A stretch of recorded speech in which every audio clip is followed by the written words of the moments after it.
this is Matt Wallace. Glad to have you here. Another Music Quest interview. Today we are talking to the one and only Mircea. Did I say it right? I always screw your name up. No, you did it perfectly. Better than 99.9% of humanity. Fantastic. I still just completely freak out when I try to say your last name. Would you please say it properly for everybody? It rhymes. Gogoncea. Okay. Gogoncea. Mircea Gogoncea or Mircea Gogoncea. It's Fantastic. totally fine. I'm a very tolerant person when it comes to my name. So I'll probably recognize almost any major variation that I've heard so far. Well, I was blessed to meet you like 5-6 years ago. My son and a friend of ours went to TwitchCon in Amsterdam. Is that correct? Actually, it was VidCon. VidCon, I'm sorry. That's correct. Yeah, VidCon. You were in Amsterdam, right? That's right. I was in Amsterdam. It was my first and only VidCon so far.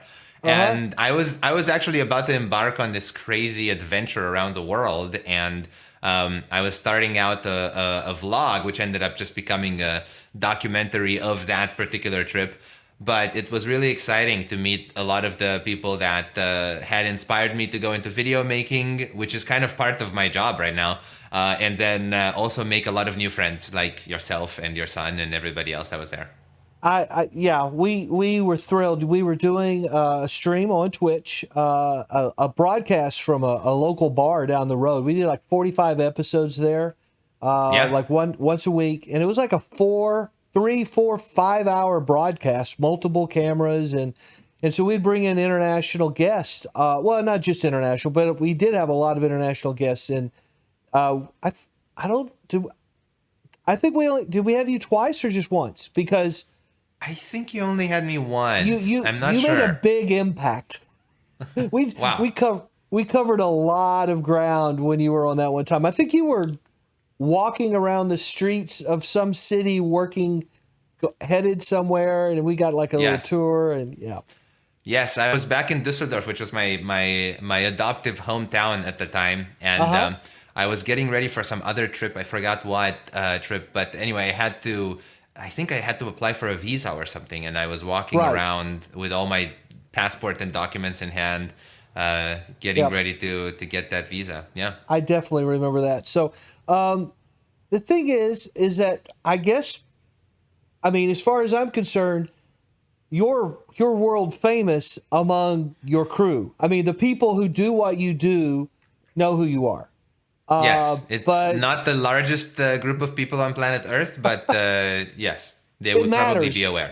Yeah, they know who you are. If I went down to the local town here in Podunk, Central Texas somewhere, grabbed some kid off the street, they probably wouldn't know who you were. No, probably not. Unless that kid happened to be studying classical guitar at the university or something, in which case they probably would. But maybe. Yeah. Well, like I said, I am thrilled to have you. Music Quest is a channel that we started actually back 5 years ago, and we did a singer-songwriter competition under this particular name, and we were trying to do a bunch of different things, and what we did worked. The problem is that it didn't generate enough cash to keep trying to do what we were doing. Right. So I have no regrets doing what we did. At the same time, we had this beautiful logo and this concept of engaging people who are pursuing music at whatever level. And so Music Quest is really I've turned it into a chance for me to interview people who love music for whatever reason. They could be a consumer of it. They could be a producer of it. They could be an artist. And you are prime candidate. Thanks for being here. So we're gonna just do the short bio. You're from Romania, correct? And, yes, I was born and raised in Romania, but I started guitar at a very young age, and so I was traveling around most of my life, and I ended up deciding to go study abroad when I was 17, when I was done with high school, a little bit earlier than most people. And I went to Germany to study with my professor, who made a huge impact on my life. And I actually stayed in Germany for something like 9 years, and became a German citizen. So I have, dual citizenship at this point. And I also did studies in London. So I was, studying actually in London and Germany at the same time, commuting between the two. I started a business which failed. I was touring internationally for many years. For a brief period of time, actually, I was living completely off of guitar competitions, which is just a horrible way to live. Just don't do it. It's basically just it's almost gambling, and that was fun, but probably not something to do now in my 30s. And after that, I had an amazing run with, I got over 100 music awards. I played over 400 concerts in total on 5 continents. And I decided that I wasn't done learning. So I wanted to go back and do a doctorate somewhere. And of all the places in the world, I ended up settling on Los Angeles, California, where I knew the professors to be amazing, and I was really attracted to the city and all the things that happen here. And I ended up, getting accepted, and getting also a teaching assistantship, which was great because it helped me as a foreign student pay for the program that otherwise I would never have been able to pay for. And I've been in Los Angeles for the past 5 years at this point, 5.5 years. And in the meantime, I actually met my now wife here in Los Angeles, and we live together. And so now I'm a permanent resident in the U.S. as well. And I kind of have 3 identities, or 4 if you count the British one as well, because I did spend 3.5 years there, and I studied at Royal Academy of Music. So it's hard to sort of put my bio into one box, but basically just lots of different countries, lots of traveling, and always at least 2-3 projects going on at the same time. You just proved beyond a shadow of a doubt that you're a pro because you covered that so quickly and thoroughly and enjoyably. There's 2 things that actually 3 things in there that I want to ask some more questions of. Sure. Well, let me back up, maybe 4. Let me start at the top. You don't have to count them. Just say them as they come. Yeah. I'm trying to remind myself because I want to get to them all. You started traveling solo internationally at a pretty young age. Is that correct? Very young, actually. Because my parents could not really afford to come with me, they had to trust me that I'll be fine on my own. So the first time that I went without them, although I was under the supervision of another adult, so that was not solo. But the first time that I traveled without my parents was at the age of 8. Oh, wow. And of course you can't let the 8-year-old on the street, on their own. I had people taking care of me that were my Right. substitute parents for the trip. But Sure. after that, at the age of 13, 14, I was actually genuinely solo, like without a caretaker with me. This is a bit of a cultural difference between the US and Europe, and Sure. it's in part because our cities are more walkable back there, Mm-hmm. in the home continent for me. So it's easier for people to, it's safe relatively to walk at night. Stuff is within walking distance. Right. It's I'm not I gonna get lie, it. I would not do it in Los Angeles in the same way that I did it when I was 13 years old. Probably a But good idea. yeah, but it was also a very big learning experience. My dad, Sure. literally would take me to the airport or to the train station and put me on the train. I wake up in the next country or wake up at the border to show my documents, and I would continue. So that was fun, but it was also a lot of it was a big headache because being a minor, I had to deal with a lot of paperwork. I was not allowed to travel on my own. I had to get Right. a million notarized papers and things to make sure that I wasn't being trafficked. It was a pain in my ass. I was really happy when I turned 18 that I didn't have to deal with that anymore. I was finally my own person. So yeah. Yeah, but that extra level of difficulty made what already was challenging that much more hard, and it made you that much more sharp in the Yes. process. That's fantastic. So you did that, and then you were. Oh, see, I'm already forgetting the things I was going to ask you because I was trying to number them off. The other one was, I think, at the end of the list.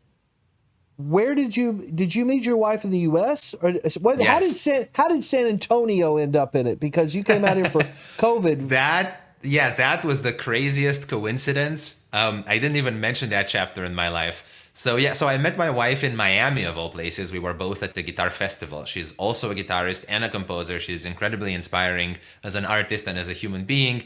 And it's not just me saying it, but anyway, so we met in Miami, and it was sort of love at first sight. But she was living in Texas. She is Texan. She's from she's from a very old Texan family, but she was born in Cleveland. In any case, she had been living in Texas for more than a decade at the point that we met, and I was living in Los Angeles. So we actually started a long distance relationship, which was very tough, as they are. But I was traveling a lot, so I was able to make my program come through Texas very often to visit her. I would see her about once a month. And so she was in San Antonio, and I would visit for periods of 4, 5, 6 days at a time every month, more or less. And as we were doing this, the last trip that I did to visit her was supposed to be a 6-day trip. And it was planned between March 14th and March 20th, 2020, which was, magic. yeah, Magic it was timing. at a time when certain things were happening. And I actually was not able to return right away. My flight was canceled. Right. And from the 6 days that I was supposed to stay there, I ended up living with her for 5.5 months. Oh, wow. In a town that I loved, San Antonio. I only really lived it during the pandemic, so I didn't really have a chance to really experience it. But it was fun. I had no intention or connection to it outside of her. I would have never guessed that I would be living there for half a year. But I officially lived there. I changed my address and things. It was a crazy experience, and I had this backpack. Oh, it's not. Oh, it is right here. Here, I'll show you. The entire time that I was there, I had this much. This was the amount of stuff that I came with. Of course, Oh, I ended wow. up buying a lot of clothes and things, Right. but yeah. So it was very unplanned and very fun. But it made us very strong because we were realistically living in a very small house. Neither one Right. of us had lived with a partner before, and we were suddenly sharing a lot of space. And in some couples it went the other way, where that closeness drove them apart. But in our case, it worked out, and we decided that if we can beat that, then what else can we Exactly. beat? So we So, actually got married like shortly after that, about a year after we started dating, which was very early. Neither one of us was really expecting that to happen, but it did. well, congratulations. Since she is a public figure, we will include some links to her stuff as well. What I'm going to do, and this is a kind of an interesting segue. I think you already knew this, but I'm going to take this video that I'm recording. I will edit it out, make things. If I screw something up, I'll clean it up a little bit. We'll get this posted on on my website that keeps all the interviews. We'll add some links and extra materials so that people can find and check stuff out to go along with us. The reason why that's so important today is if you're watching right now and you're having some cutouts or some things are not working technically, something's going on with Twitch today. Now, you and I are talking fine. The Zoom is working fine. Right. But we just did a 3.5 hour stream on my wife's channel, and our connection was fine, but it was having a heck of a time. It was not, it wasn't happy. So if you guys are watching right now and it's cutting in and out, apologies. I'm going to blame Twitch. So, Nice. And there's one thing I also want to do. Let me actually make the connection better here. I have one cable that I plugged into the wrong computer. My computer is in the workshop, so it's broken. But I just realized that my Ethernet is plugged into the wrong laptop. Let me do that. It might cut me out for like 5 seconds. Not a problem. So guys, I hope that you check out this stream and the page that it's on musicquest.jmattwallace.com in the future, because that will allow you to find all kinds of things that are, I mean, this guy has lots of stuff you can check out all over the place. We're going to watch a little bit of it, listen to a little bit of it here in a little bit, because I always like to include it if we can. I've done a number of these interviews talking about music the whole time and barely play any or show any just because of the way it works out. But in this case, we definitely will do some. So you were talking about your background, where you've been. Oh, I remember the second thing I wanted to ask you. You had mentioned your professor that you followed to Germany. Is that were they German? No, I mean he was Cuban, but lived in Germany at the time. Okay. So do you mind? I mean, do you mind telling us a little bit about? I mean, if you follow them, you must think Yeah, something I mean, positive I about them. mean, I mean, following implies that we were in the same place before, which is not the case. Well, no, And more I like get I that. sought him out, so to say, Right. where he was. Yeah.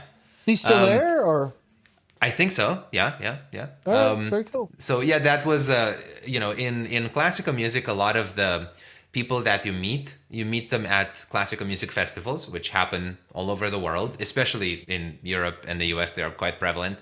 But yeah, I got the chance to meet a lot of inspiring musicians. I thought he was particularly inspiring, and I decided that I wanted to start working with him if possible. And at the age of 17, I was about to get done with high school, about to be finished, and I decided, really sort of quite last minute, not exactly last minute, but a few months before the deadline, that I was going to, uproot my whole life and go somewhere else. And so I signed up for German classes, and I did the admission exam, and I was incredibly honored to hear that I passed it. And I ended up, I moved to Germany. It was really kind of a crazy story. I mean, at this point, crazier things have happened in my life that I almost forget about it. But realistically, I had about 9 months between the time that I decided I was going to try it and the time that I actually did it. And in those 9 months, I had to learn German. I had to pass the admission exam. I had to find a place to live. And Oh man, there was a that's couple of pressure. things that I think were quite, yeah, they were quite impressive. The first one, the German thing. So for the exam, I didn't need it. The professor spoke English and other languages, but for the university itself, the bureaucracy of the secretary of student affairs needed that exam result. And they actually changed it the year that I started. They used to give you a year to do it, and you had to achieve a higher level. They actually lowered the required level, but requested you to have it before you start the semester. So last minute, I was scrambling. I found this 4 hour a day German intensive course where you would do 4 hours of in-person lessons, and then you'd have about 2 or 3 hours of homework every day, for a month. And I That's remember crazy. that, yeah, the stress was pretty incredible. I actually handed in my paper the day before the deadline. If I had been one day late, I would have missed that opportunity. But also, sort of financially, I never really speak about this, but I come from a sort of lower middle class family from Romania, and my parents have taken great care of me. I've never needed, food or shelter. But the reality is that, my dad was earning something like 200 or 300 euros a month, which is a Hmm. pretty standard. I mean, it's still pretty low even for Romanian standards, but it's basically nothing. And I think actually at the time my mom was unemployed. She was unemployed for a few years. But yeah, so when I moved to Germany, I had nothing. I had literally nothing. My dad had saved up 800 euros. 800 euros was the amount of money that he had saved up. And I flew to Germany.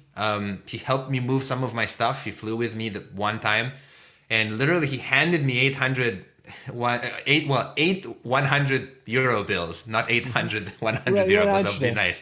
Yeah. Yeah. And he said, sort it out, boy. Do your thing. Yeah. So I actually ended up working at the music school, and they didn't know that I was underage. I was under 18. I was about to turn 18. Hmm. And I got my first paycheck the day that I turned 18, which was pretty crazy. So at this point, I don't feel like that was a particularly stressful time in my life because I've done more stressful things since. Hmm. But for a 17-year-old to suddenly be Oh, living in a new country where you definitely. don't speak the language, I was teaching kids. What the hell? I was teaching kids in German. And making a lot of mistakes because kids are ruthless. They won't let you go if you Oh, speak sure. weird. And I remember, oh my god, I have to tell you the story. I don't know how much time we have, but I gotta tell you the Go for it, story. man. I'm here for the stories. Okay, listen. So there is a tradition in Germany of teaching kids' music via children's songs. I think this exists in most countries, but there's this standard repertoire of children's songs that everybody learns as a child. And some of them are famous. In fact, we have some of them in the US as well. They are the same songs partially, but others are different. And so the the most famous two are this one called Hänschen Klein, little Hans, basically is the translation of the German title, and the other one is Alle meine Entchen, which means all my little duck, all my little ducks, basically all my ducklings. And Alle meine Entchen contains this diminutive word, Entchen. It means little duck, right? It's not the word for duck. Duck is Ente, right? And Entchen is a word that you don't normally use in standard speech. Like realistically, when are you going to talk about your little duck? It's not something that you need. So I had misheard the title as others had taught it to me. I hadn't seen it written. I had misheard it when I was chatting to my friends about what little children's songs to teach the kids. I misheard it. And I made a connection to a different word. If you go to the kebab shop in Düsseldorf, which there's so many great ones, they will ask you about the type of meat that you want to have. And usually they will ask you between lamb and chicken. Lamb is Lamm, very similar word to English, and chicken is Hähnchen, which already you can tell Hähnchen and Entchen sound kind of the same. Yeah. So for, I don't know, 10 months, for almost a year, I was teaching kids the non-existent fake children's song, All My Chickens, when in fact, I was trying to teach them All My Little Ducks. And by the time that the little girl pointed out that that was not the correct title, I had already taught a generation of little kids about that song, All My Little Chickens, instead of All My Little Ducks. And to this day, there's probably some kid somewhere in Germany that learned this song from his crazy Romanian teacher that barely spoke any German about all his little chickens, when in reality it was supposed to be ducks. So, okay, so let's be very clear. That could have gone a lot worse. Yes. Chickens, ducks, that's forgivable. But I mean, a lot of these stories, when you hear people working through language and mistakes made, they're not as innocent as that one. Well, I have some of those too, but I decided not to share them at this one. If you want, we can go there. But yeah, I bet you would. But I really appreciate the fact that level of learning and that level of commitment is got to be part of the reason you've been able to achieve some of the things you've achieved. I mean, you're not an old guy. You've got Lord willing, you have lots and lots of years in front of you, but you've already laid down a pretty high bar as far as the kind of commitment and stuff you do. I mean, that kind of language learning and that kind of pressure is crazy. And I believe you when you say you've done maybe more challenging or more stressful things now, but at the time you had to have been on adrenaline to some point, knowing that you would put so many, I feel weird saying eggs in that basket now that we've talked about chickens and ducks, but yeah, so you made it through, you got into school, you learned German, and you've been in this academic world, classical guitar competitions, for the vast majority of your life.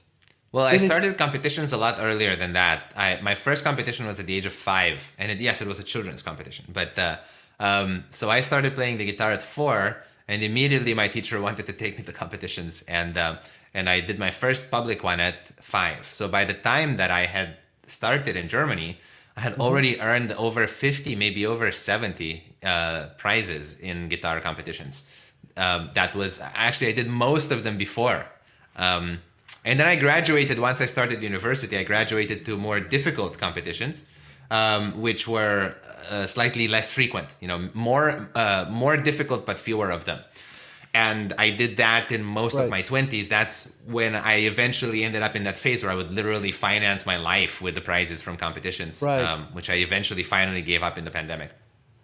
Well, when you said it's kind of like gambling, I think I immediately got what you were saying, because you're talking about a subjective thing. Yes, And when you hear, I exactly. mean, and I know these are not the same, but when you get into that realm, I immediately think of Olympic ice skating. I mean, like Yes, there's like politics and all kinds of agendas, and you're like, how did yes. they make that score? I don't know anything about ice skating, but that doesn't seem like the right score. You know, all of that kind of stuff.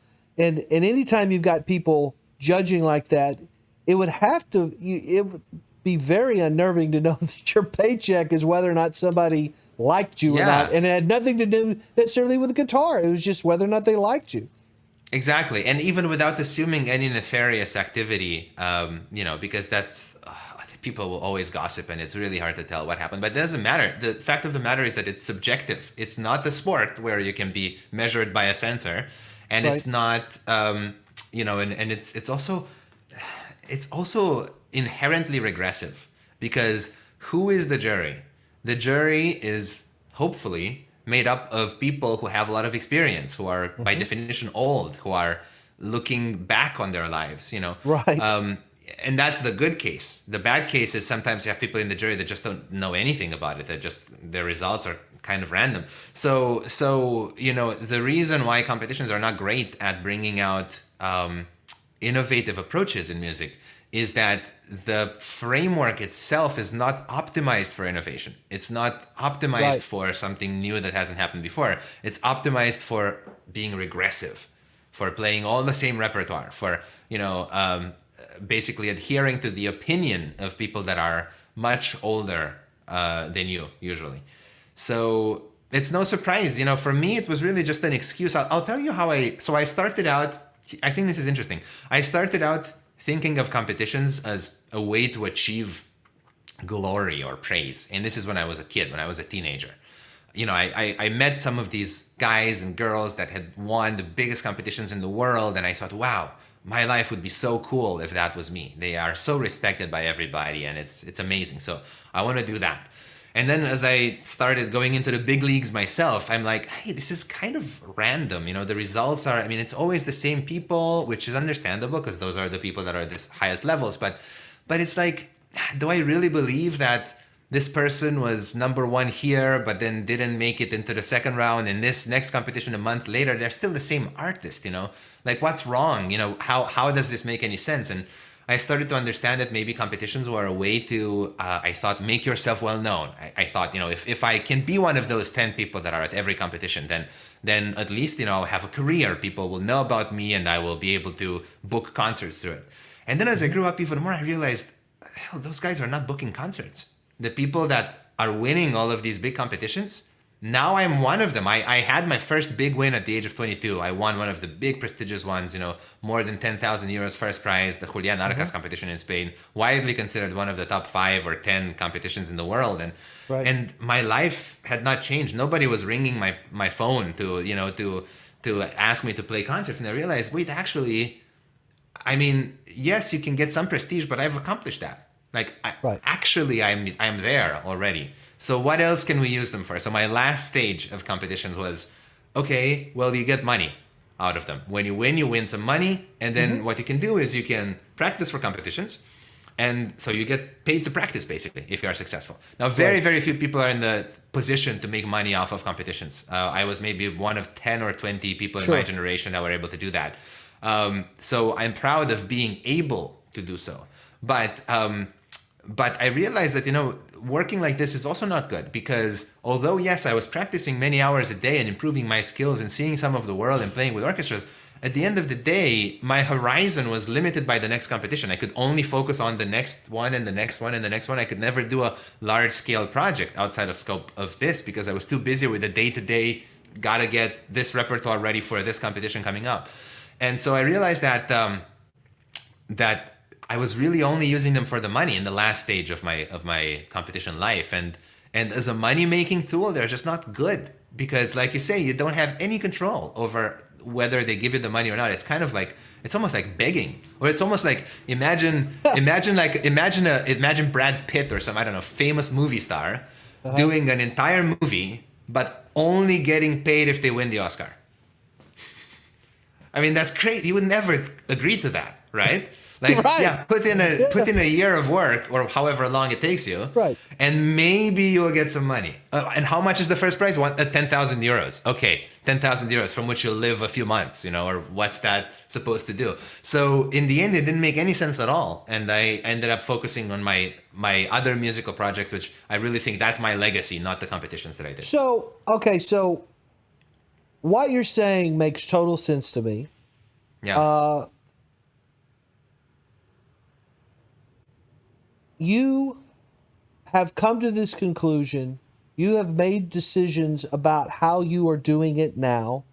How how many of you are there that have the skill that have come to that conclusion? I mean, you've talked to, or is it common that the people who pursue this level of competition, this level of skill, are still very much into that world, or are there more of you than there not as far as this realization?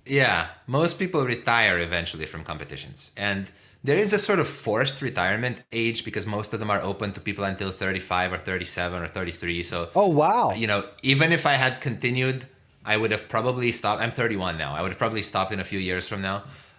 But so most people retire eventually when they realize that they've kind of accomplished what they could and there's not much more to be had, or when they get too frustrated, which also happens. But I have to say, and I don't mean to throw any shade, it is an unfortunately common occurrence that somebody throws a big retirement party. Hey, this is my last competition. Let's get really drunk after the final, whatever. And then 2 years later, they're back at it.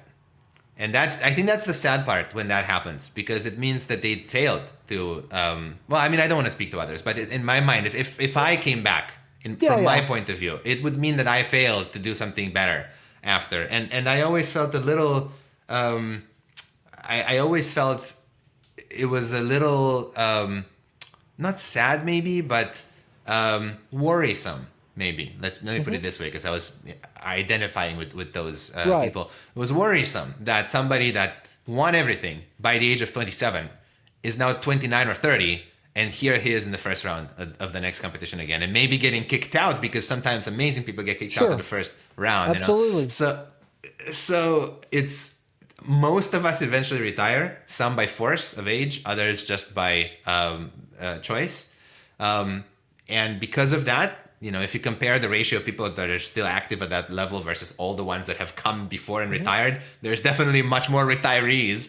But well, I think, okay, so you used the term failed, and you were very, very careful, and you were very polite about all of it. But the term failed implies a definition of what success was, and I think I would say that maybe your definition of success is just generally maybe different. So the people who may have retired, I'm giving them some wiggle room here. I agree. They retire, and then they realize they miss it too much, and they don't really want to do anything else. They come back, and because their definition of success might be different than yours, it wasn't necessarily a failure for them. It was just how it worked out. I mean, because it's not uncommon. I mean, like, how many professional people retire and they're back? I mean, one of the jokes, okay, so I'm in Texas, and I'm not a huge country western fan, okay? But one of the jokes that you will hear about there is George Strait final tours. I mean, there's always another. There's always another final tour. And I think Elton John's going on his final tour right now. Maybe. I don't know how many of those he's had. So, I mean, it's just, it's fine. I think agree with you did I want to point out something that I personally appreciate, whether or not anybody else cares about this. I care about this. You just navigated a potentially sticky topic honestly and very politely. That you get major kudos in my book, because I get it. Yeah, I agree with you. Yeah, it's important to be able to.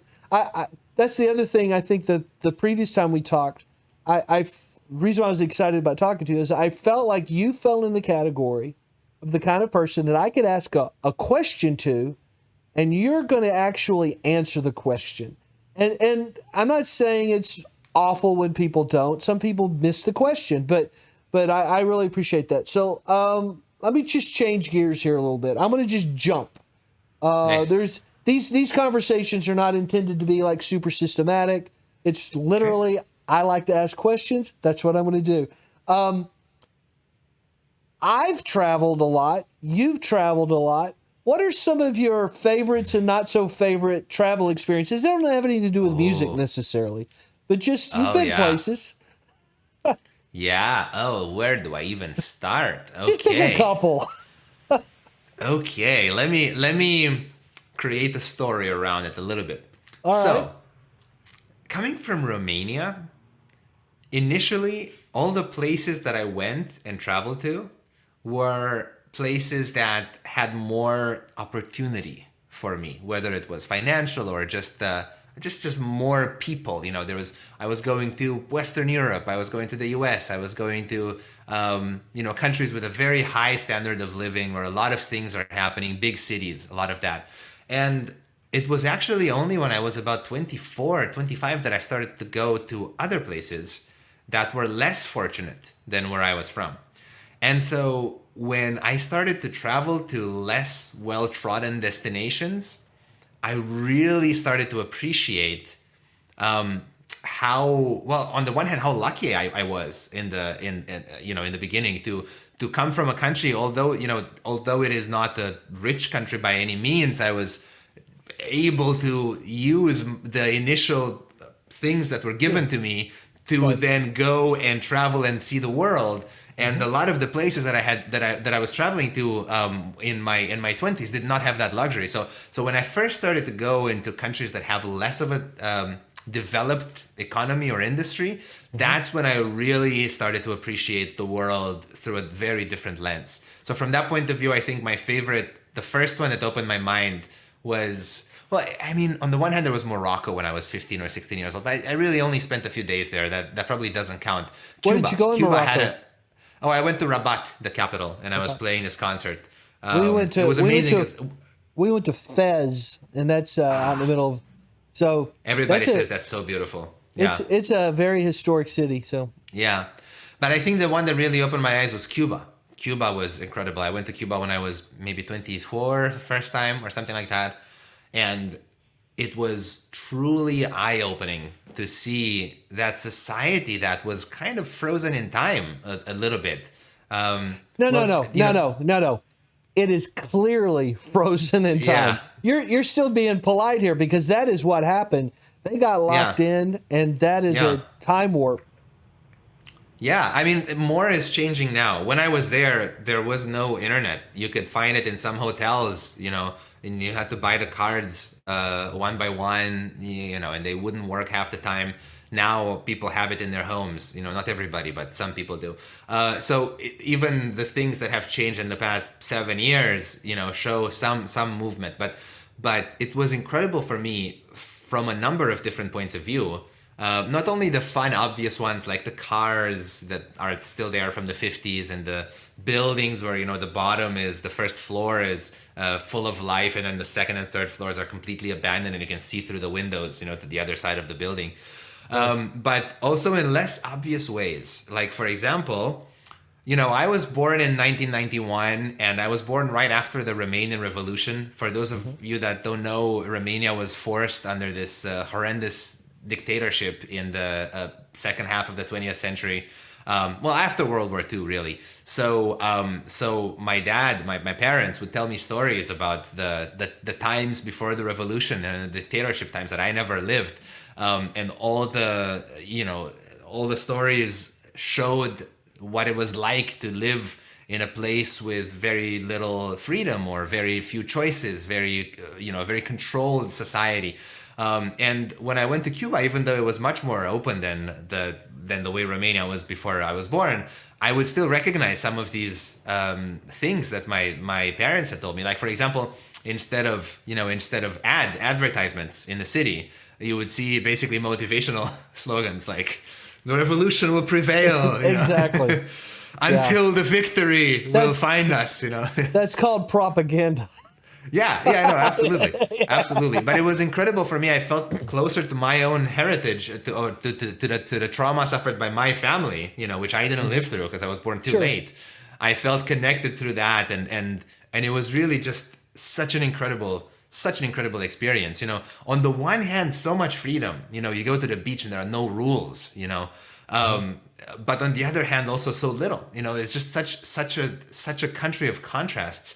We got stopped by the police to be asked for a bribe so that the police can buy rum to get drunk while they were on the job. And they, I mean, So they would take money or rum. They would have been fine with either. basically, yeah. So that So, was, it was incredible and eye opening, and that was a fascinating one. Did you ever see the movie Buena Vista Social Club Yes, with Ry Cooder? yes, yeah, So yeah. that came out before my wife and I moved to Spain. We lived in Spain Yeah. in 2001, 2002.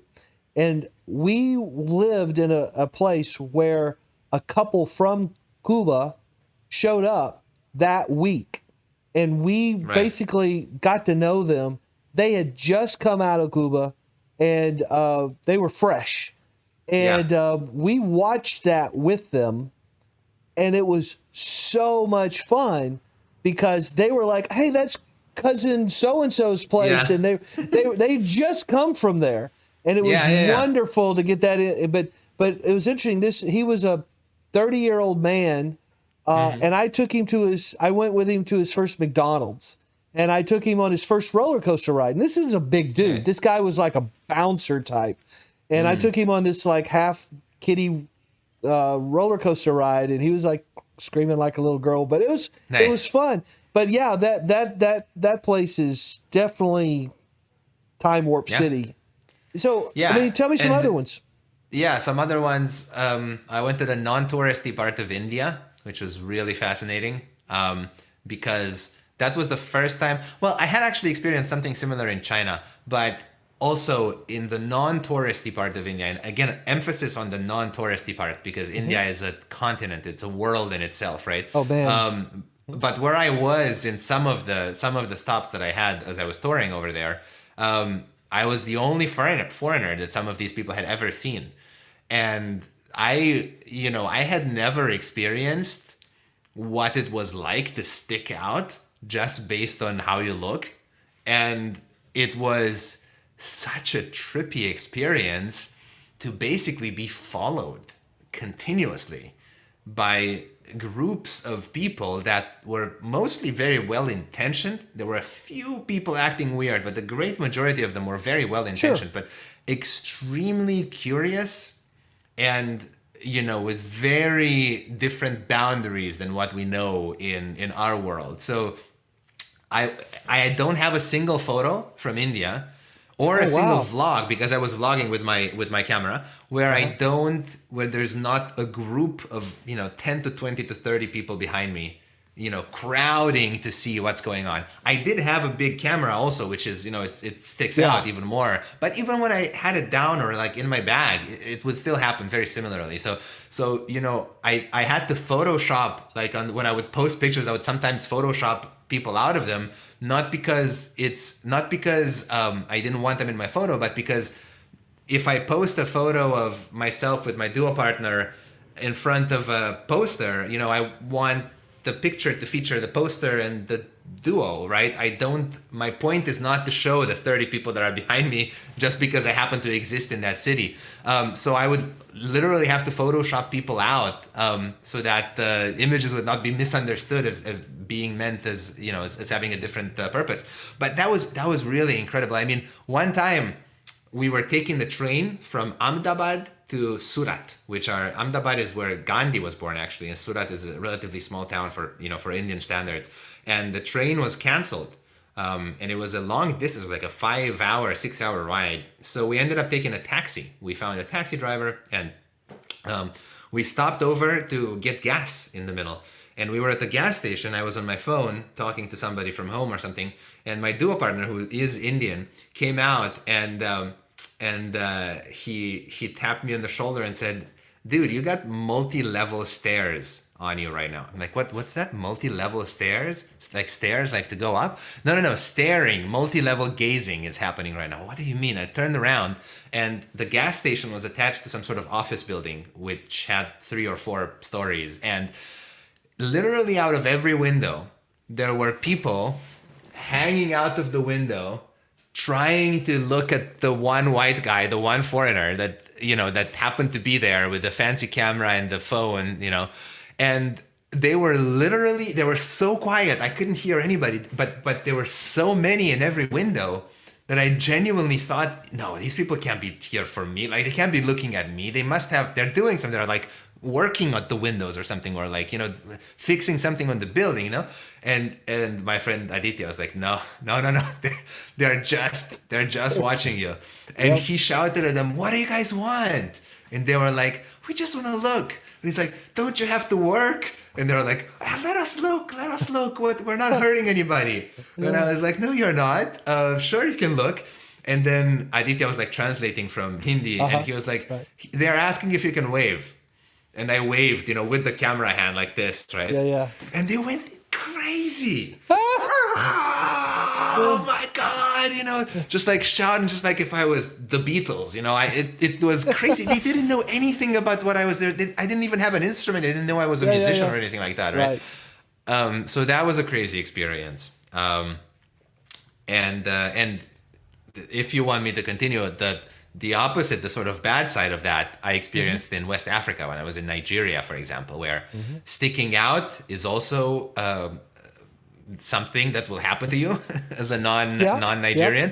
But there it was much more dangerous. It was a very different experience from just the fanboys and fangirls in Nigeria. If you want, I'll tell the story. We were traveling, for example, going to a music school that was going to host us for an event. And we were traveling from the city of Lagos, the biggest city in Nigeria, which is also the biggest city in Africa, actually. And we were going to this place called, I forgot what the name of it was, Benadry, something like that. Anyway, it was not very far. It was maybe 50, 60 miles, right? And the trip took 5-6 hours because of the incredible traffic jam and the quality of the roads. And we would pass these checkpoints by the police. And every time we would pass one of them, the police would stop us. They would have us get out of the car, and they would start trying to get some sort of money or bribe or something out of us. And one time, the second time that it happened, the guy that stopped us was so aggressive. He opened the door of our car and grabbed our driver and started shouting at us in what is known as broken English with an I, which is broken English, is the pidgin language that they speak in Nigeria, which is half English, half various languages from West Africa. And so I couldn't really understand what he was saying, except that he was shouting very angrily, and I could pick up a word or two, here and there. And he took us out of our car and basically detained us into one of these like plastic cells where they had built like a makeshift office. And he had this, bloodshot eye, and they were all wearing assault rifles, and they were saying, your visa is wrong, and then our visa was not wrong, and your passport is wrong, and this is wrong, and this other thing is wrong, and every time, they were uncomfortably close, basically spitting in our face by how loud they were talking. And we had already called the German consul. I was there with the invitation from the German consulate, so I was like, I know that in these situations having friends in high places is really important. So I had like a number of people on standby. I'm like, I'm ready to go. I'm ready to call you want to make this a diplomatic incident? All right, let's make it a diplomatic incident, right? I'm going to call the embassy. I'm going to call the consulate. I'm going to call the Romanian embassy. I'm going to call the German embassy. I'm going to call everybody, So I was trying to sort of hold my ground, but we ended up stuck there for like another hour or so. And the only thing he wanted is money, which just freaking tell us. Just tell us you want the money and we'll figure something out, like just rob us. That's one thing. If you're going to rob us, just do it. Yeah, Yeah. don't like keep us there for so many hours, Right. in that incredibly tense situation. We learned afterwards that culturally, it's also important in those situations to be loud in their culture. It's seen as a sign of strength. I didn't know what to do. Nobody's trained me Sure. on what to do when an armed soldier in Nigeria shouts at you, So, I mean, I was careful. I didn't make myself small either, but I also didn't go like, "Whoa, it's me. I am better. I am bigger." Apparently, Right. that's what I should have done. And we learned that. And the next time that they stopped us, the driver, who was also a police officer, he was also a police officer in his Ah, time off. The Uber driver is also a police officer because they don't make okay. enough money to live off of just being a police officer. And the next time we got stopped, the officer, the detaining one, the stopping one, put the back of his rifle into our car like this, like into the window, and Hmm. said, "Stop, we have to detain you." And the driver shifted into gear and said, "No, I am also a police officer. We've already been checked. Bye." And like sped away from the guy while the back of the rifle was like still partially in the car. And I was like, "Oh my God, this is how we die." I was literally Huh. like, "Is he going to shoot at Sure. us?" Right? Yeah. Which he didn't. Apparently, that's how we should have been acting the whole time. We should have been very assertive and just gone. And Hmm. and after that, when we would see the checkpoint approaching, the driver would literally tell me and my friend who was there from abroad as well. He would tell us to crouch, just hide, just don't let them see that they're not from here. And they were like trying to hide our faces, and he's like, "No, it's not just the skin color, man. It's like everything. It's your clothes. It's your. I Right. mean, the skin color stands out, but it's not just Yeah. that." So we were literally like under the, like under just to not get stopped and harassed again. So that was by far the most difficult trip I've ever done. And I would still come back because I was there to help young musicians. I was there on a charity project that I run in West Africa. But that was sort of the reverse, the bad side of sticking out. And it was also very eye opening. So speaking of trips that have left an impression, not necessarily comfortable or pleasant Hmm. in that moment, but definitely something that I learned from. Well, I'm not going to sit here and tell you my versions of those stories, but I can relate to all of those. I did Yeah, a documentary in India. I've been to Africa in some interesting places, and yeah, yeah, you nailed it, buddy. I think you caught the vibe. You caught the yeah, vibe for sure. No, it is. I think educational. It does make you appreciate things, to say the least. Not everything you see when you travel is good. Not everything you see is yes, bad. It's different, and all of us. One of the things that's always struck me is that how often I would see something where somebody's doing something in a practical way, in a different way than I grew up with. And they're yes, accomplishing the same thing, but it's just different how they're doing it. And you're like, "Oh, I've never even considered a different way of whatever that is." And yeah, and you're like, "Oh, well, there you go." And it's just literally different. It's not better, it's not worse, it's just different. And yeah. sometimes it's clearly better, sometimes it's clearly worse. Both of these do happen. Yeah, Yeah. All right. Well, I appreciate you sharing some of those. I mean, the thing is that I always want to encourage people to travel as much as they can, and because it's yes, so educational, it gives you such a different perspective on things yes, across the board. And I knew that you would. I knew that whatever you shared with us was going to be worth listening to. So I appreciate that. And yeah, I'm sure there's tons of other things. So when it comes to travel, and this is just not important, but something I want to ask. Um, what's it like traveling with an instrument that you care deeply oh about God, making it there? That's gotta be a pain because I travel with equipment, different kinds of equipment. And I think there would have to be the advantage that what you're carrying is obviously an instrument that most people would recognize. So that's to your advantage. I'd be carrying equipment that people don't know what it is, and they can't tell if it's dangerous. It's audio video Yeah. stuff, but you know that stuff can look a lot of different directions, a lot of different Yeah. ways. But tell me about your traveling with your guitar. Oh my God, it sucks. It sucks so much that I tried to avoid it if possible.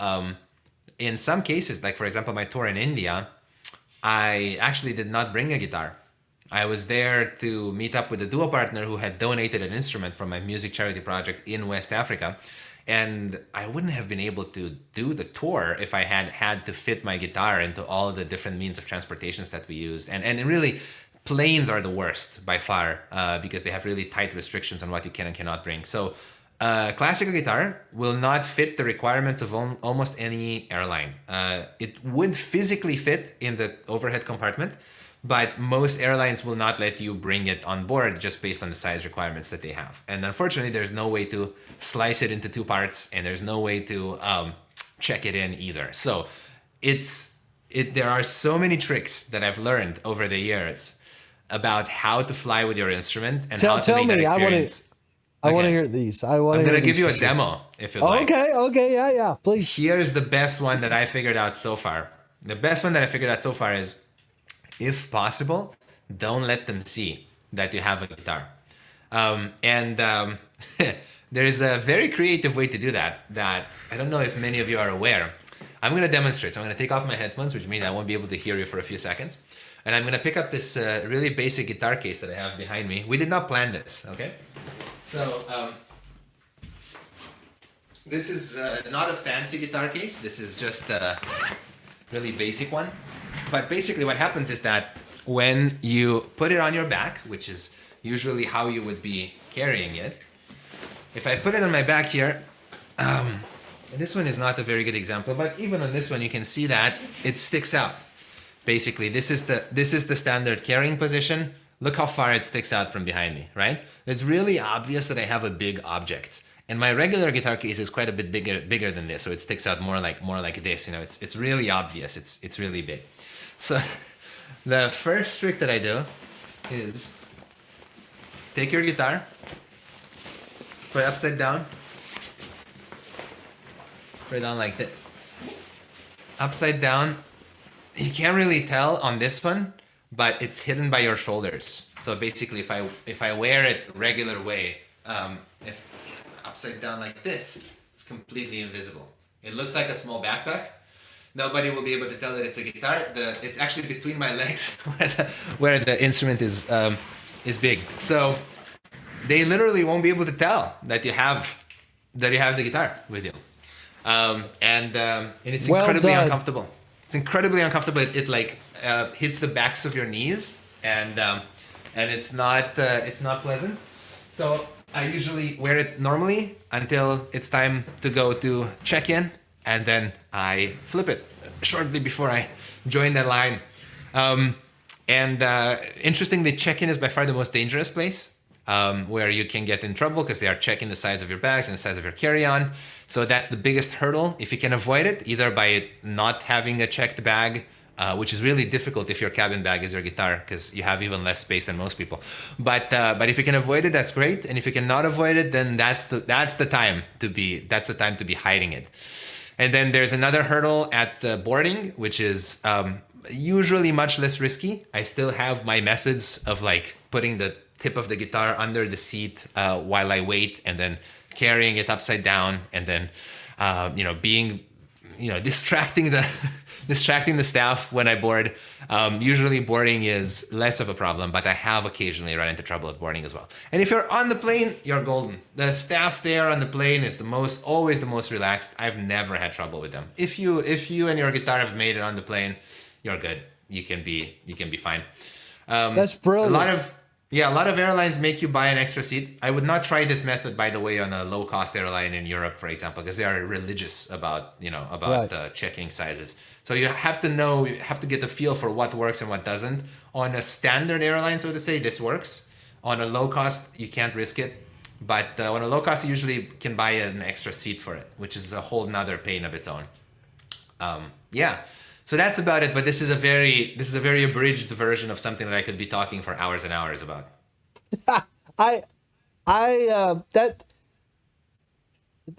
we just went on a trip in March. Nice. And there were two things about this trip that just made it so much better. We got a direct flight to Istanbul Nice. when we normally fly through Frankfurt. Like all the times we go to Istanbul, we'd have and the Germans love to do the regulations correctly. So that was, it was a nice place, but it was just you didn't know what was going to happen there. Direct was beautiful. You only had that one time. And the other thing was I didn't have a whole lot of gear this trip. And so Nice. it was those two things together made the trip so much more enjoyable because It's of true. the stress that you just talked about. It's stressful, man. It is stressful. Stressful. It I would really rather is. borrow an instrument at my destination, which is what I usually do to avoid it. Okay, so I'm going to go back to part of the previous story. You used the term twice when you were in India. What was the name that you used describing the person you were traveling with? I'm sorry, I lost it for a second there. What was the term that I used when what? The person you were traveling with in India. The dual. He was a duo partner. Yeah. What are you saying there? I'm not duo. DUO. Duo. So y'all are Partner. okay. So you're a team. You're performing together. Yes, like a band. Imagine a band. Okay, mate. so a duo partner. So there are competitions for not just individuals. There's duos. No, yes, there are, but I was not there for a competition. Oh, okay. So when you say duo partner, you're talking about traveling companion, somebody you're performing with. Performance, yes, performance Okay. companion, somebody that you work with in a group and you play together. Okay, so that was the word that I wasn't sure I was understanding what you're saying. So how often do you do that? I like doing that a lot. I've probably played over 100 concerts with other people. So maybe I don't know what the ratio is, like 1 to 3 or something like that. It's hard to give an estimate. There are times in my life when I play a lot more on my own. There are times in my life when I play a lot more with others in ensembles, in groups. But yeah, it's something that we do all the time. It's in the classical world, we also have the concept of a band. It's usually called ensemble. And those can be a duo, just two people, or it can be a larger group.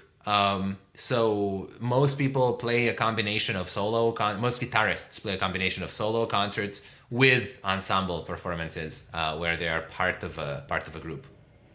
Well, one of the clips that you sent me, I believe, was you playing with the guy playing the flute. Can I play a little bit of that for a second? Sure, yeah, of course. Is that okay with you? All right, course. so I'm going to see if I can make sure this is playing properly. I'm going to hit play.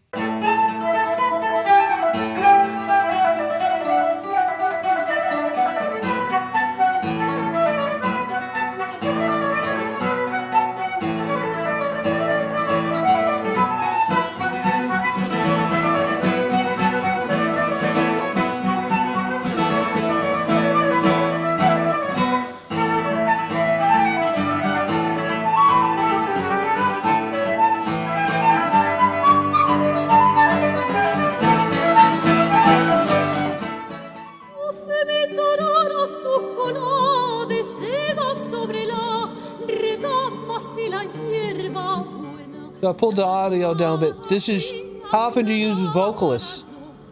As often as often Okay. as required. I just played with a singer in Los Angeles a few months ago in her recital, and it was a lot of fun.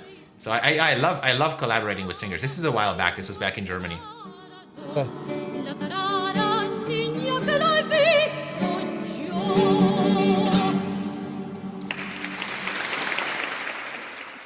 How old were you?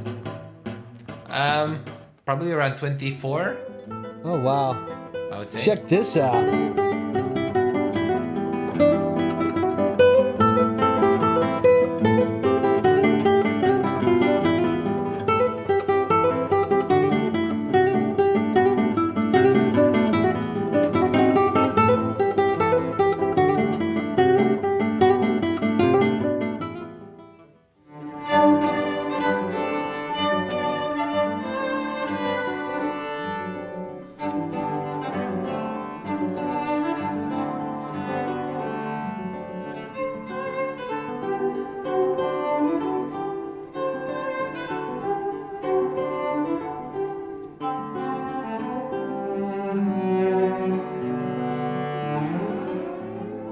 right. So Jake is in the chat and he says, "Hey, I know this guy. Are there certain microphones that are like your babies? Like you if you're recording, you're like, oh, I want that microphone, or do you care?" I have had the immense luck and honor to work with some incredible sound engineers who are just as professional in their craft as I am in mine. And so I have always deferred to their judgment when it comes to this. I have my own recording setup. For example, my guitar mic is right here. You know, it's not being used right now, so I can move it without it being touched. But this is not something too special. So the first person that I recorded with, you saw that little excerpt actually with that cellist, right? That was as part of my first album that I ever recorded. And the sound engineer that you couldn't see in that picture is one of the most incredible and inspiring sound engineers to have ever lived, at least in the guitar world, in the classical guitar world. His name is John Taylor, and he worked with everybody, everybody and their grandma. No, truly, he's one of the most inspiring musicians and people. You know, I fully consider him a musician, even though technically he's an engineer. So, you know, obviously I would not tell him what to do because it would be the equivalent of an ant telling an elephant where to walk. Okay, so But, okay. So let me stop though. So I get what you're saying. Are there certain microphones that those people that you trust often you're like, oh, I've seen these before, or is it always something different? It's usually something different. Okay, so But each person has their preferences, and that includes the engineers. Yeah. Absolutely. Well, so you said your first album. How many albums have you had? It really depends on how you count. So my first real album that I produced, somebody else produced, but that features my performances as the main thing that happens, was the one that I was telling you about. And that one will never see the light of day. It has been edited, it has been created, and I did not own the rights to it, and it will never be published. So it's a little sad, but also, it's a story that is out of my control. A learning experience for you. Exactly. I can't go into too much painful detail about that, No, but yes, it. it is painful. But it's some of the works that I'm most proud of, especially at that time. Then I recorded a few partial albums. I did a flute and guitar one that was self-published by my flutist from back in the day, more than 10 years ago, which is great and it's out there, but I also don't own the rights to that. I was paid for my work and that was it. I was a musician for hire, but I am the main, I'm the main accompanist on that. Sure. And then after that, I recorded and self-produced an album that just came out last year, which is my first solo album that is actually out. And that one was recorded and produced by my incredible friend, Martin Zimny. He's a German guitarist, professional sound engineer, and my colleague at my current job. And he is an absolutely inspiring musician in his own right. I was actually the first professional album he recorded in classical guitar. He had just come out of school.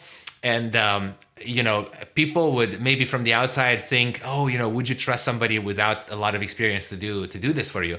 But actually, I think that because we were such good friends and because it was his first album and because he really wanted to keep doing this, he put so much more work into it than a regular engineer would, that the result is fantastic. So that one you can find on my website, on Spotify, on everything, Apple Music, whatever you want. And that one is called Prism. And the really cool thing about that is that I don't have it right here, but eventually when I finally published that, my wife painted the album art. It's an actual painting that she made for me. And so the album art that you can see, that's exactly the one in the background there on my website. That is part of the painting that she did. It's called Prism, which has been pointed out to me that sounds a lot like prison. It's not prison, it's prism, that triangular thing, right? Right. Yeah, and you can find it everywhere you want. So it's just on your website, and I'll definitely make sure that that's on the link as well. I mean, on the page where you have all these kind of links. But so this is within the last year, did you say? It came out during the last year, yes. We actually Okay. recorded it in 2019, but it got put off by a million issues, Is including the there pandemic. any reason? I mean, is there any particular tune that we might want to listen to for a few seconds? I hate to start and stop, but Sure. Just I the don't first know. one. These The are first only one? 30-second excerpts anyway. Just start the first one, Oh, yeah. okay. Well, then that's perfect.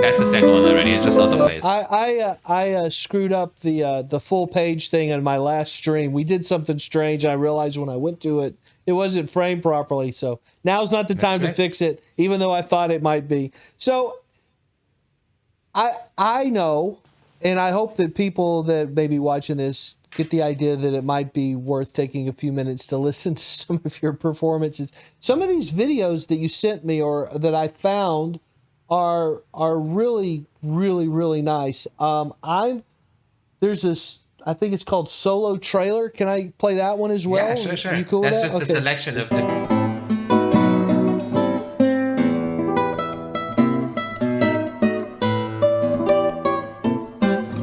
My connection, I guess.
There's something in me that really hurts when we're listening to music and then I cut it off. Of course. Because it just, you spend so much time working on producing it, perfecting it, all these things, and then someone's just like, oh, cool. And they listen Yeah. like 10 seconds and that's it. But I wanted the people who watch this to hear enough to know that it's worth going to listen to all of it. And I'm I really sorry for don't. cutting it off. I really don't mind at all. I mean, that video I that know I you sent you is don't. five. It's 5 demos that I smushed together into Yeah, one. yeah, You yeah. know, like it's. I know Of you course. get it, but it still Yeah. hurts my heart. Okay, I know that Sure. I don't feel like I'm offending you, other than my stupidity with all these numbers not working like that too. So, like I said, I'll fix that. Your your career, your life has been dominated by this particular skill, this particular talent. You obviously have been able to use your tenacious, your creative mind, your resilience, your energy, you've done more than play the guitar. Like I said, you obviously are involved, but it all has been tied to that. At what point do you're like, I'm tired of playing the guitar. Do you ever do that? Because you No. seem to do it with such zest that, I mean, when you do anything so much, there's always the potential in the human being to go, I'm tired of doing this. And you don't No, ever see, you've never it's given me the impression that's you. it's the opposite. These days I'm so busy with so many things that I wish I had more time to practice, and it really pains me how little I get to do it. I'm quite sure that it's temporary. I've gone through similar phases before, but Right. it's quite the opposite. I'm hurting when I'm not practicing. In this moment in my life, it's a much bigger problem for me that I don't get to practice as much as I want, rather than it being a problem that I am sick of it. Yeah, so actually, we haven't talked about this at all, but for most of my life, the actual main question has not never been, are you ever going to get tired of music? It's always been something much more unexpected, and that's, are you going to go into music or technology? Because I come from a family of two computer science professors, Okay. and a lot of the stuff that I was doing as a child is actually more related to technology than to music. I started music at the age of four and a half, and I was, the typical, whatever you want to call it. It sounds awful for me to say it myself, but like the standard sort of child prodigy, what you imagine when you think of that word. But at the same time, my dad was teaching me computer science. I did competitions in school also for computer science, and I was always a bit of a nerd when it came to technology. I was always a gearhead. I always wanted the best things. That's why I have the Stream Deck. That's why I have my fancy setup over here. So I actually started a music technology business when I was 20 or 21. I forgot. A long time ago, and I was CEO for about a year and a half. And I failed miserably, but I consider that a very important learning experience. And I actually got my now full-time job that I do in addition to my performances and other projects that I'm going to talk about as well, because of my love for technology. So in the pandemic, I started live streaming some concerts, and this music education company that was started by my friends that I had worked with before asked me if I can stream some concerts and some educational concerts, some educational content on their site, and I did, and I ended up, being first of initially one of their collaborators, one of the hundreds of artists that they work with, and then I ended up being the person that helps other people live stream. And then I became the head of live content and community. That's why I say that I'm a professional streamer, and I have $10,000 worth of equipment right now that I'm using to talk to you. And then I became head of guitar, responsible for all of the guitar content. And as of this week, head of all content at this multi-million-dollar business that is, Wow. the Wow. best music education business in the world, on the internet So, at least. so what's the name? Now's the time. What's Tone the name? Base. Tone Huh? Base. All right, It's we'll called get Tone that in, Base. Yeah. we'll get that in the I'm not a link f- as well. yeah, I'm not a founder, but I am, obviously responsible for all content. So in some podcasts I did before, some people said, my company Tone Base. That's not what it is. I joined after it was already a Mhm. thing. Um, and that was because of my love of technology. Of course, you have to be a musician to be head of music content at the Sure, music sure. education platform, right? But it was because of a love for technology. And I've actually also on the side, I have been starting my own business that, because it's not enough to have a full-time job and concerts around the world. I also have to run my own technology business, and I would love to talk about that as well, and the things that we're Tell me, enabling what is musicians it? to do. What are you doing? Yeah, yeah. It's called Cicada Music, and we because cicadas make noise together, and Yes, we they do. create. Yeah, exactly. We create software for live performers, basically, that allows you to engage your audience in a number of different ways. So it allows you to make a concert page for your gig where you can write information about each song, the lyrics. It allows you to sell merchandise and recordings at every concert without having to have them in stock. Basically, people can buy from the website that you put up at your concert, and it shows up at their door. And it allows you, crucially, to stream synchronized media into their devices. So basically, you can show them either just general information about the song, but you can also just show them the specific lyrics that are happening right now, so that they can sing along with you. Or you can even stream yourself from the stage. So where we've just enabled this feature that is super cool, where you can put your phone on a music stand in front of you, and if you activate the streaming feature, the people in the audience will be able to see you close by. In the same way that at the football game you have the big screen in the middle that shows the action, we actually allow you to stream even multiple video streams at the same time. So if you're a band of 5 people, each one can have a phone on a music stand or in front of their instrument, and the audience at your concert, no matter how big the venue or where they are or how visible it is, they can choose to watch along, see the lyrics that they're singing so they can sing along, or watch the guitarist, watch the bass player, watch the drummer. Click a button on your phone and you see it. You see it as if you controlled a large screen at the big sports event. So it's a way for musicians to engage their audience better, to recapture their attention, so that even if they're looking at their phones, they're still engaged in the concert and not texting. And also to sell stuff. We actually allow musicians, even the ones that don't have any gear, any merch, we allow them to make merch on our website. So it's a phone first augmented reality for live concerts plus sales channel for independent musicians. That's cool. That's really Nice. cool. How long has that been available to the public?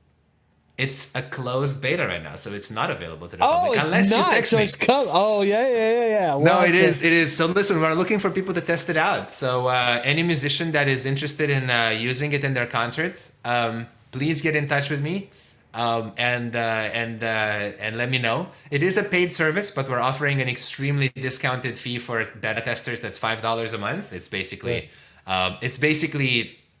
free. But we're validating that people are willing to pay for it by charging a very small amount.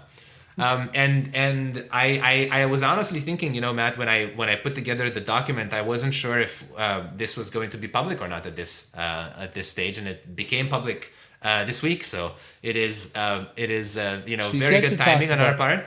So yes. I can't tell if Jake is raising his hand to ask a question or what. But one of the questions that was asked earlier when you were talking about music education, the company, this Yes. question came up from Bold Contrast. I think this was not the one you just described, but the previous. That is the other one, the one that I work at as a non-founder, and that is, yes, to answer his question or her question, it is absolutely also for adults. In fact, a majority of our users are adults, and that's because of the nature of the business. So Tonebase, shifting gears, totally different company. Right.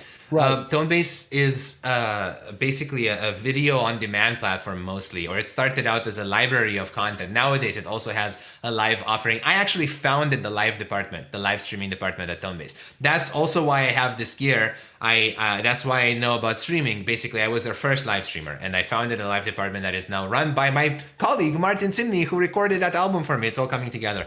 But anyway, so the company itself is, in addition to the live offering, it's a library of content. And so you can go in and watch a course with some of the most inspiring musicians in the world on a specific piece or on a specific technique, or you can watch a longer course that takes you from point A to point B. But basically, what I'm trying to say through this is that you need to have the wherewithal and presence of mind to click on a specific piece of content. The site will not tell you what to do yet. But basically, this kind of learning lends itself for adult students very well. So we have very few kids, actually, many more adult students. And actually, a lot of our learners are quite advanced in age. Not all. But the average age of our users is probably higher than the average age of most technology companies. Okay, fantastic. Well, that all makes sense to me. I am definitely going to look forward to seeing where this goes and following what's going on. Jake, when he raised his hand, he basically said he just wants in on the beta. So we'll have to. Let's do it, Jake. I'm officially confirming on camera that you'll have a spot if you'd like to test it out. So I've actually got a handful of people that I might introduce you to. Just say, hey, these are I will let them know and just say, hey, this is somebody you ought to consider. And there's some people I think it could be a good match, but we'll see. It would be incredible if you could introduce me to your friends, to any Absolutely. musicians that you think would be interested in this, and we'll chat later. Sure. But it would be an honor, and it would be very helpful to me as well. Well, here's the thing that I'm not surprised by.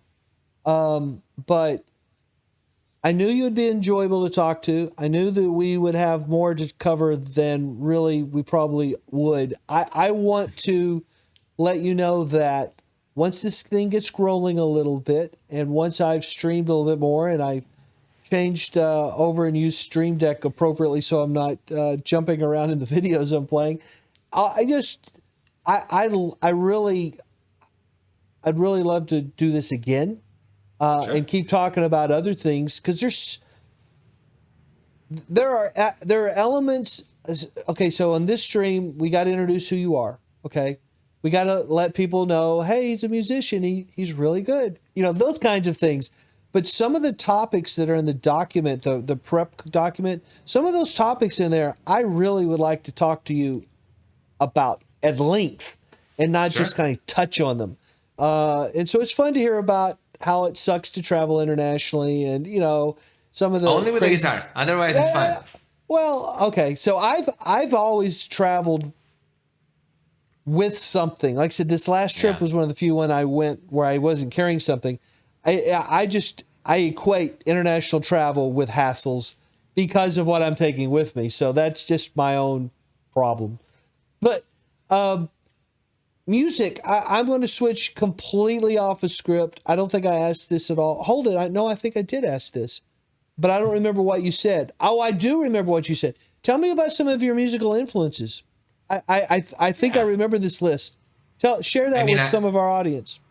Yeah, I mean, as a classical player, obviously, I spent many years studying the greats, which, in the case of classical music in general, are a bunch of dead white dudes from Europe mostly. But actually, as a guitarist, you know, it was kind of eye-opening for me when I started to study ethnomusicology. And I realized that I basically play Middle Eastern and North African instruments with some influences from Europe. And that the music that is very natural and idiomatic on our instrument actually has mostly non-European roots.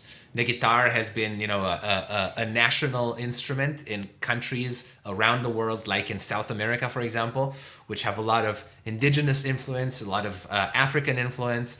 The instrument itself comes from the Arabic oud, which is a North African, Middle Eastern instrument that happened to evolve in Spain with some influence from European traditions, but is mostly still Middle Eastern in its origins. And so classical music, you know, nowadays as a whole, the large classical music world finally thinks it's trendy to not just be old white and European to a certain degree, although there's still much more work to be done. But classical guitar has never been quite as unicentric as the rest of classical music. So as a guitarist, my influences are wide and broad, and they come from all these different traditions that I've studied.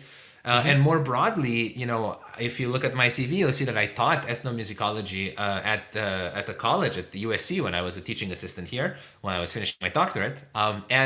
Because of that, I had a chance to really study the way that music is made in other cultures, especially in West African cultures, because I traveled there, but also in other places, in South America, in South Asia, in Southeastern Europe, which is where I'm from. Romania is just at the edge of the Balkans. All of these incredible tradition, all of these oral cultures from around the world have really influenced how I look at music and my own performance. And there are things that I love in the classical world that have to do with, you know, deep study and respect for the textual material. But there's also some things that I don't like for example, the extremely rigid concert conditions, you know.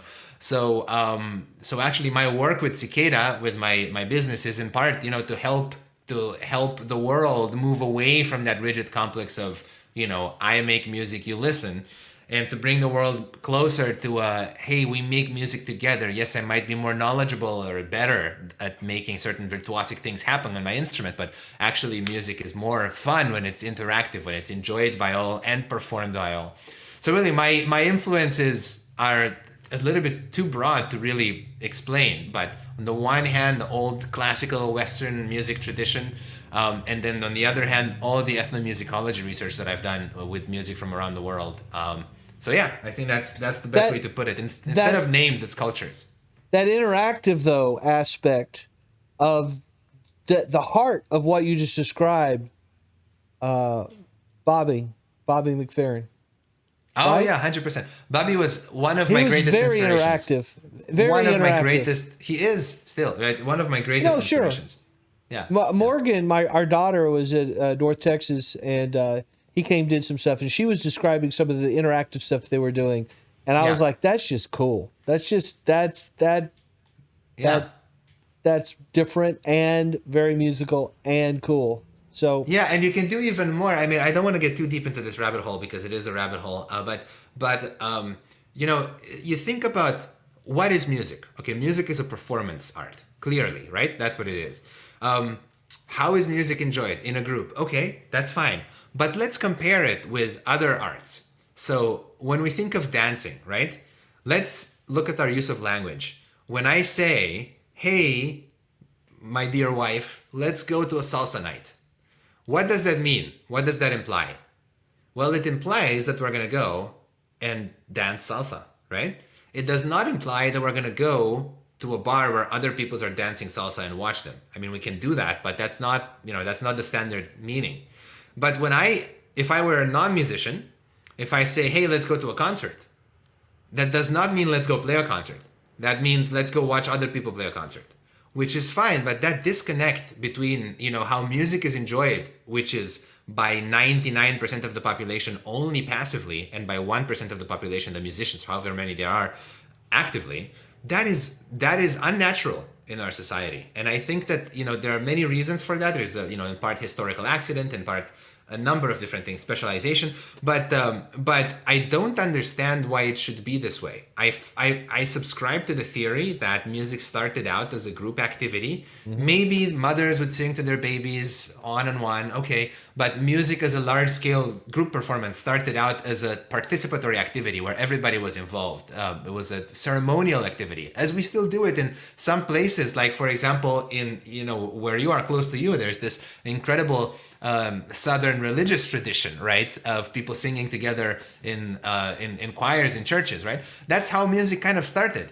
And for some reason, outside of that specific tradition, which is frankly not very widespread outside of that specific place and culture, we don't really have an opportunity as musicians or as non-musicians to go and participate in the act of making music together. Mm-hmm. And I don't know why that is. So that interactivity and what the bold contrast was saying about music being our first language as well, that's something that I think is really missing in society. And I think a revolution is coming, and some artists like Bobby McFerrin are able to do it all just through sheer talent and force of will. Right. Also, my colleague Jacob Collier from Royal Academy of Music, we studied together back before he was famous. They do incredible things with interaction. Yeah. And I think that they're tapping into something that other musicians are ignoring. And this is pretty much the most anti-classical music statement I could say, because in classical music, in the traditional tradition, it's literally the opposite. You sit down in a chair. Some people even try to wear clothes that don't make music. You sit down in a chair completely still. You can't cough unless it's between movements. You can't clap between movements even. You have to clap at the end of the piece. You have to know when the piece ends, right? What is that? Why is that? I mean, I understand that's also, it has its place in society. It's kind of like a meditation. It's almost like, I see, not to go back to the religious thing, but I see classical music almost like a form of group prayer where everybody is very still and you have one group in front that leads it. But that shouldn't be the only type of music that we make. That should be one of many things and I think that there are, so basically, as you can see, I harbor some very anti-classical music views, but I also harbor some extremely classical music views of the artist is amazing, and we need to to really listen and pay attention to them. So what I'm trying to say through this is my influences are complex, and it's hard to put them into a box. However, once again, you're quite articulate, and thank you very much for that. Because when I hear your passion and I hear your thesis and where you're going with this, I also would have to assume that you often would find people who are just too lazy to engage with what it would take to change a culture's trajectory. There's such an inertia of how we do it, and the passive thing. There are aspects of what you just described that resonate with me from purely a religious standpoint. That I make the state that people and cultures have suffered because religion has become such an observer sport. They're not living the things, they're listening to people talk about the things, and it's the same problem. Because if you start going down that road, like, no, you should be participating. You should be involved in this stuff, not just sit there and listen. There's such an inertia against it. It can be maddening. And I applaud your passion, and from what I understand, your thesis is. I'd like to hear more about it. That's exactly how I feel about music. I feel there's this it's maybe even more pronounced in music, because there's this stigma of like, oh, I'm not good enough, or oh, I'm embarrassed. It's awkward for me to. I can't clap along. I'll argue with you. That's the same way. It's like, oh, I can't say anything. I don't know enough. I'm not learned enough. It's like I have to have these degrees before you live out what you say you believe. Yeah. Which is interesting. Because there's another thing going on here that a lot of the people I know, I have some very, very dear friends there's two different kinds of PhDs. They're the PhDs that insist on having the title doctor stated, and then there are the PhDs that could care less and actually are happy to not. And I get the feeling, I have 2 doctoral level degrees. You could call me doctor any day, but I don't make people do it. Doctor. Yeah. So I wanted to point out. I put it sometimes in when I play gigs, when I play when somebody books me to play, let's say at a corporate event or like a wedding or something. Sometimes I go like Dr. Gogoncea, just to be like, more money, please. Yeah. So you're an actual doctor? Yeah. Yeah.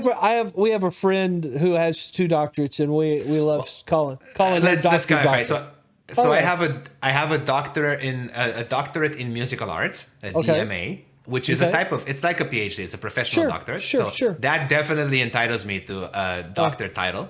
The other doctoral level degree that I have is from Royal Academy of Music in London, and that is an advanced diploma, which is a doctoral level degree. I'm not sure if that on its own would entitle me to call myself doctor. Regardless, I don't call myself doctor, except for some very specific situations in those, that you mentioned. Well, my friends who typically don't also will do that. They're like, sometimes it's really useful, or it's just fun because it creates a certain dynamic, and it's not because I need to be called this, but because of what other people do in reaction to it. So it's I've always when you buy a plane ticket, you get to choose, and it's often Mr., Mrs., and often doctor. I'm always like, should I do it? Nah, I feel too weird about it. Maybe eventually I'll do it. They'll have that on the manifest, and somebody will have a medical thing, and they'll come get you, and you're like, no. And I'm like, I'm a doctor in classical guitar. Oh man, that's fantastic. Yes. So I'm gonna go ahead and wrap this up. Like I said, there's so many other things I'd love to talk to you about, and I do have to wrap up. Actually, there's a lot. We need to do that. So I apologize if I got too long, but I really have enjoyed this. I find that it is it's really refreshing to me. It does my heart good to hear someone care about what they're talking about, know what they're talking about, and be willing to discuss things in this kind of, it's not totally random, but it's kind of random. It's just what I'm interested in. So we'll do this again, Lord willing. We will post some stuff on a lot of the links that we didn't get to that you shared. I'll get that on the page, so people who find this this video after the fact can have a lot of other stuff they can check out. Pretty sure that'll be really good. So I really appreciate it. Thank you so much for your time. I look forward to seeing you again, and thank you. Fantastic. Sure, it's been a great pleasure. I'll be back at some point, and I'm looking forward to seeing the edited stuff, and hopefully also being introduced to some of your musician friends who might be interested in testing out cicada. I will definitely be doing that. So thank you so much, guys. Hang out with me a little bit. We'll go raid somebody. We'll see what it. So thank you very much. Talk to you later. All right, talk to you later. Bye.